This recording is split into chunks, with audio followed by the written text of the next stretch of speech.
Hi friends, నేనైతే సంక్రాంతికి ఇలా మురుకులైతే చేశానండి. ఒక మురుకులే చేశాను. ఎలా చేశానో చెప్తాను చూడండి. ముందు 2 కప్పుల శనగపిండి తీసుకున్నాను. 4 టీ స్పూన్ల బియ్యపిండి అయితే తీసుకొని అందులోకి వాము పౌడర్ చేసి అయితే వేసానండి.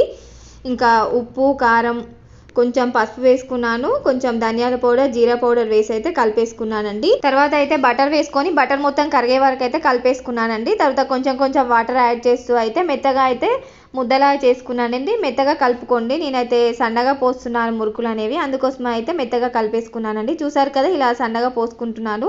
తర్వాత మురుకులు పోసే ఈ కారపూస బిసలోకి అయితే ఇలా పిండిని అయితే నింపుకొని తర్వాత మురుకులు వేసేసుకోవడమే. మీరు కూడా ఒకసారి ఇలా ట్రై చేయండి. చాలా క్రిస్పీగా టేస్టీగా ఉంటాయి, చాలా బాగుంటాయి. ఇంకా అడిషనల్గా మనం బటర్ వేయడం వల్ల టేస్ట్ అయితే ఇంకా చాలా బాగుంటుందండి. ఒకసారి అయితే ఇలా అయితే ట్రై చేయండి ఫ్రెండ్స్, చాలా బాగుంటాయి. పిల్లలకి లంచ్ బాక్స్లో కూడా సేవ్ లాగా పెట్టవచ్చండి. చాలా బాగుంటుంది, ట్రై చేయండి.